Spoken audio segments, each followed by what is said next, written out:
से हम बातचीत कर रहे थे और कन्विक्शन था और बहुत स्ट्रॉन्ग बैक कन्विक्शन था उन्हीं का। और आज उनसे फिर बात करेंगे। Shri Ashish Somaiya, CEO White Oak Capital के हमारे साथ जुड़ चुके हैं बातचीत करने के लिए। आशीष जी नमस्कार, कार्यक्रम में स्वागत है आपका। मुझे याद है लास्ट जब इंटरेक्शन हुआ था आपसे तो आशीष ने आपसे प्रश्न किया था कि कितना कैश डाल रहे हैं। आपने कहा सब कुछ डलाया है, कुछ नहीं छोड़ा है। अब वो देखिए वो कन्विक्शन काम कर रहा है। वो लोअर रेंज में आप लोगों ने काफ़ी माल ऐड भी किया था, काफ़ी एक्यूमुलेशन किया भी था। अब पॉइंट ये है, हम सब ये बात कर रहे थे कि जनाब इन्फ्लेशनरी प्रेशर काफ़ी है, वो प्रेशर कूल ऑफ हो गया।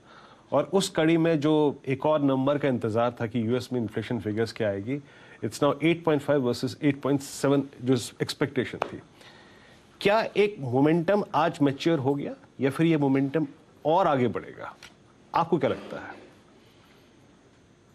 वीरेंद्र जी एक्चुअली हमेशा ही मतलब फ्रैंकली ज्यादा क्रेडिट नहीं लेंगे। प्रेडिक्ट करना हमेशा ही मुश्किल होता है। लेकिन मेरा ये मानना है कि जो मुझे ऐसा लगता था कि काफी सारे लोग हैं जो इंडिया में बैठे हैं, वो यूएस की महंगाई को अपनी महंगाई और यूएस के प्रॉब्लम्स को अपने प्रॉब्लम्स समझ के बहुत ही पेसिमिस्टिक हो रहे थे। तो मैं हमेशा यही कहता हूँ कि स्टॉक मार्केट्स जो है वर्ल्ड ओवर, स्टॉक मार्केट एक स्टॉक मार्केट है, लेकिन आर्थिक व्यवस्था जो है वो अलग अलग लेवल का कोरिलेशन है। आर्थिक व्यवस्था कोई एक आर्थिक व्यवस्था नहीं है।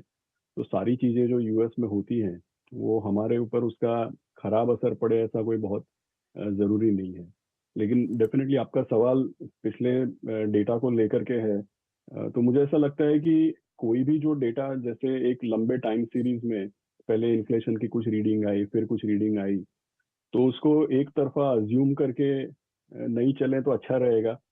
और अभी क्या है कि यूएस की आर्थिक व्यवस्था है, यूएस की मॉनेटरी पॉलिसी है, तो वहां पे एक तरीके से मैं बोलूंगा ट्रांजिशन चल रहा है। बहुत भारी तेजी की वजह से भारी महंगाई, सप्लाई चेन के इश्यूज, ये सारी चीजों की वजह से महंगाई बहुत बढ़ गई। अब महंगाई कंट्रोल करने के लिए वो लोग अपनी मॉनेटरी पॉलिसी को ट्रांजिशन कर रहे हैं। तो एक बार इन्फ्लेशन का रीडिंग लोअर देन एक्सपेक्टेड आया, तो उससे अगर हम बहुत खुश हो जाएंगे और अज्यूम कर लेंगे कि भाई ये मोमेंटम इसी तरीके से बरकरार रहेगा, तब तो रिस्क बनेगा एक्चुअली। ऐसा हमको नहीं अज्यूम करना चाहिए। दूसरी बात ये भी है कि हमारे यहाँ पे पूरा का पूरा जो अर्निंग सीजन खत्म हुआ है वो, तो थोड़े प्लसेस माइनसेस हैं, बट कुल मिलाकर के कोई बहुत खराब नहीं हुआ है। तो वॉलेटिलिटी रहेगी। देखिए ऐसा नहीं अज्यूम कर सकते कि अब न्यू हाइस बनाते चले जाएंगे। फिर कुछ न्यूज आएगी, फिर कोई करेक्शन आएगा। तो मैं ये शॉर्ट पॉइंट ये है कि अभी जो भी हुआ है उसको मैं ज्यादा लंबा एक्स्ट्रापोलेट नहीं करूंगा। और अगले 3-6 महीने जब तक ये यूएस की मॉनेटरी पॉलिसी और ये सब जो ट्रांजिशन चलता है, जब तक दुनिया भर के सेंट्रल बैंक्स की एक्शंस के ऊपर निगाहें रहती हैं, तब तक 2 स्टेप आगे 1 स्टेप पीछे इस तरीके का चलता रहेगा। आशीष सर, हाय, गुड मॉर्निंग। अच्छा, पहले तो कंग्रेचुलेशन आप लोग के म्यूचुअल फंड बिजनेस में उतरने के लिए। थैंक यू ये सर। वो तो थैंक यू। ऑनगोइंग है मेरे ख्याल से। क्या है, एक White Oak Capital Flexi Cap Fund, कैसा जी रिस्पॉन्स मिल रहा है सर? जी नहीं, आशीष जी, बढ़िया रिस्पांस रहा। सारे जो हमारे म्यूचुअल फंड एडवाइजर्स, डिस्ट्रीब्यूटर्स हैं, निवेशक हैं, तो जब पहला फंड रेज हुआ तो उसमें 550 करोड़ आए। और अभी मतलब खास बात यह है कि करीब करीब 26,000 इन्वेस्टर इंडिया भर के 350-360 सिटीज और टाउन्स से पैसा आया। तो अच्छा रिस्पॉन्स रहा। और हमको तो एक्चुअली एक बेसिक एयूएम वाली ज्यादा बात नहीं है, हमको एक बेसिक रेंज ऑफ प्रोडक्ट्स चाहिए। तो आगे जाकर के मिड कैप फंड भी करेंगे, टैक्स सेवर फंड भी करेंगे। तो एक लगातार कोशिश करेंगे कि एक बेसिक प्रोडक्ट रेंज आ जाए और साथ ही साथ इंडिया, पूरे इंडिया में प्रेजेंस और कवरेज बढ़ती रहे। तो ये जो पैसा आ रहा है इसे डिप्लॉय करना शुरू कर देगा आशीष जी? अब बड़ा सवाल, अब आप लोग के लिए सबसे बड़ा कंसर्न यही होगा, ये इतना सारा पैसा जो आ रहा है और अब इन लेवल्स के आसपास फ्रेश डिप्लॉयमेंट क्या सोचा है सर? कहां डालना है? कौन सी पॉकेट अच्छी लग रही है? ये फ्रेश पैसा जाना कहां है? तो आशीष जी एक्चुअली जो म्यूचुअल फंड्स के फंड मैनेजर्स हैं, जो हमारे जैसे इंस्टीट्यूशनल या प्रोफेशनल मैनेजर्स हैं, इनको देखिए किसी एक एंगल से अगर देखें तो इंडिविजुअल इन्वेस्टर्स के मुकाबले लाइफ थोड़ी मुश्किल है। और एक एंगल से देखेंगे तो थोड़ा रिलेटिवली आसान का भी मैं केस बना सकता हूँ। क्यों बोल रहा हूँ? मैं इसलिए बोलता हूँ क्योंकि हम लोगों को ultimately BSE 500 total return index है, या निफ्टी मिड कैप 150 का जो इंडेक्स है, हमको इसको बीट करना है। देखिए, अगर आप एक इंडिविजुअल इन्वेस्टर हैं तो आप जरूर सोच सकते हैं कि भाई नीचे से नीचे के लेवल में स्टॉक्स लिए जाएं और ऊपर के ऊपर से लेवल में स्टॉक्स बेचे जाए, फिर कैश क्रिएट किया जाए और फिर से री एंट्री कब लेनी है उसके ऊपर काम किया जाए। हम लोगों के लिए अगर आप देखें तो it's like a running train. किसी भी पॉइंट पे जब पैसा हम लगाते हैं तो देखिए क्या है कि 2 5 10 साल में तो इंडिया का ट्रैक रिकॉर्ड ऐसा है कि नॉमिनल जीडीपी 12% कंपाउंड होती है, इंडेक्स भी 12-13% कंपाउंड होता है। तो लंबे अरसे में तो पैसा बनना ही बनना है, लेकिन हम लोग को हर अरसे में अपने इंडेक्स या बेंचमार्क को बीट करने से मतलब है। तो हम लोग इसीलिए क्या करते हैं कि at any point in time किस तरीके की स्टॉक पिकिंग करनी है उस पर ज्यादा ध्यान देते हैं, इंडेक्स को कैसे आउट परफॉर्म किया जाए उस पर ज्यादा ध्यान देते हैं, न केवल उस पर कि भाई ये लोएस्ट लेवल है या ये हाईएस्ट लेवल है, क्योंकि लोएस्ट हो या हाईएस्ट तो हमको तो किसी भी लेवल से बेंचमार्क को बीट करना है। तो क्या है कि हमारी नजर हमेशा रिलेटिव परफॉर्मेंस पे होती है और इंडिविजुअल इन्वेस्टर्स की हमेशा प्रॉफिट मैक्सिमाइजिंग करने से या लोअर लेवल पे खरीदने पे ज्यादा नजर रहती है। बट आपका सवाल मैं समझ गया। तो हम लोग जुलाई में हमने पैसा रेज किया, तो जैसे जैसे पैसा आता गया, फंड की अलॉटमेंट हुई, हमने पूरा डिप्लॉयमेंट कर दिया, क्योंकि शॉर्ट टर्म में टाइम करना मुश्किल है। दूसरी बात, हमारे निवेशक हमको पैसा देते हैं इक्विटी में लगाने के लिए। अगर हम टाइम करते रह गए और जैसा आपको मार्केट में मोमेंटम दिख रहा है, अगर ऐसा होता है तब तो काफी अनफॉर्चुनेट सिनेरियो हो जाएगा। तो हम लोग इस तरीके से टाइमिंग या कैश कॉल नहीं लिए हैं, कभी लेंगे भी नहीं, और जैसे जैसे पैसा आता जाएगा ग्रेजुअली डिप्लॉय करते जाएंगे।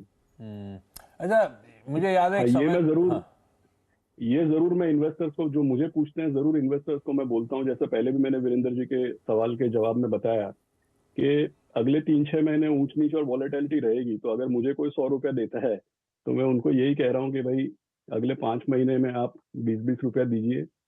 कोई या फिर ट्रेन या बस भागी नहीं जा रही है। ये बात सही है कि जून जुलाई में जब बात हुई तब मुझे लग रहा था कि बहुत ज्यादा पेसिमिज्म है, इसलिए जैसा वीरेंद्र जी ने बताया तब मैंने अपने थॉट्स शेयर किए थे। लेकिन अब जब एक रिकवरी आई है तो मैं ऐसा नहीं अज्यूम करूंगा कि भाई ये ऐसे ही चलते चले जाएगा, ऊंच नीच रहेगी पक्का। तो मतलब ऐसा नहीं ना बस छूट गई, हम रिटेल क्या है गिरावट में हिम्मत नहीं करते, वो वापस बाउंस हो गए तो अफसोस कर रहे हैं बैठे हुए। ये ऐसा तो नहीं बस छूट गई, ये वापस मिलेंगे नीचे के स्तर, क्योंकि इस तेजी के पीछे के रीजन समझ में नहीं आया आशीष सर। ये वो इन्फ्लेशन जस का तस है भाई, कहने के लिए 20 बेसिस पॉइंट एक्सपेक्टेशन से कम आ गया, पर है तो 8.5 पे, यूएस का भी 2 पे लाना है। वो स्लो डाउन की खतरा वैसे ही मंडरा रहा है, रेट हाइक्स चलते चले जा रहे हैं, वो जियोपॉलिटिकल रिस्क नए नए खुलते हैं, उसके बावजूद बाजार अनडिटर्ड नजर आ रहा है। तो ये तेजी को लेकर एक तो क्वेश्चन मार्क उठ रहे हैं हम सबके जहन में, और फिर लग रहा है बस तो नहीं छूट गई।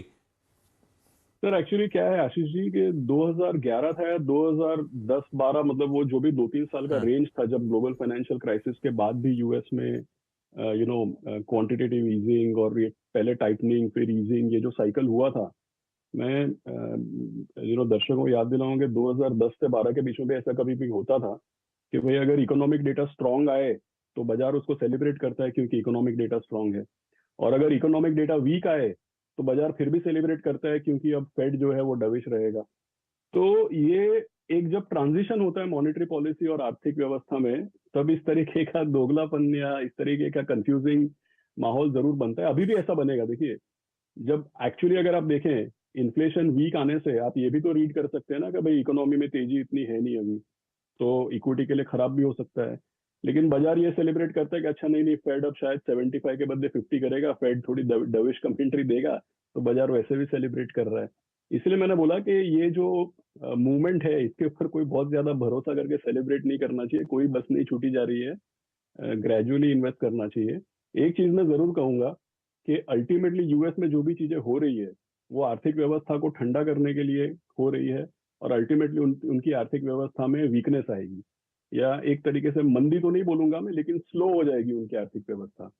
तो मीडियम टर्म समझिए 12 से 24 महीने में यूएस का मार्केट, यूएस का इंटरेस्ट रेट और यूएस का एक्सचेंज रेट जो है वो यूएस की आर्थिक व्यवस्था दर्शाएगा। और मीडियम टर्म में 12 से 24 महीने में हमारा इंटरेस्ट रेट, हमारा एक्सचेंज रेट और हमारा बाजार जो है वो हमारी आर्थिक व्यवस्था दर्शाएगा, जो कि एक्चुअली एक रिकवरी की बन रही है अभी। तो अगले 2-3 महीने 6 महीने ये जो भी हो रहा है उसको एक्स्ट्रापोलेट मत करिए, बट कम से कम अगर 1.5-2 साल का व्यू रख के चलते हैं तो कंस्ट्रक्टिव रहना चाहिए हमको। कंस्ट्रक्टिव रहना चाहिए। अच्छा, ये जब आपने यूएस की आशीष जी इकोनॉमी में आने वाली कुछ समय के लिए वीकनेस की बात करी, तो ऐसे में मेरे जहन में सबसे पहले जो सेक्टर आया वो था आईटी। और आज की तारीख में जब मैं चार्ट देखता हूँ, प्राइस देखता हूँ, जब पैरेलली अलाइंड हो गया अपने ऑल टाइम हाई के Nifty, suddenly Nifty bank, still एक बहुत बड़ा डिफरेंशियल खड़ा है इस साल के शुरुआती नंबर्स से और प्राइसेस से आईटी के आज के प्राइस। अभी भी एक सुरक्षित डिफरेंशियल है, आई थिंक स्टिल 22-23% का डिफरेंशियल है। क्या ऐसे में जो टिप्पणी आपकी यूएस इकोनॉमी को लेके थी, उस मद्देनजर आप आईटी पे फोकस करना चाहेंगे जिस डिफरेंशियल के मद्देनजर मैं बात कर रहा हूं, या फिर आपको उसको अवॉइड करेंगे, या फिर आपको लगता है नहीं स्टैगर्ड वे में वहां पे भी पैसा लगाना चाहिए? नहीं, एक्चुअली वीरेंद्र जी, जैसे 2021 के एंड तक तो आईटी का बहुत मैसिव आउट परफॉर्मेंस था।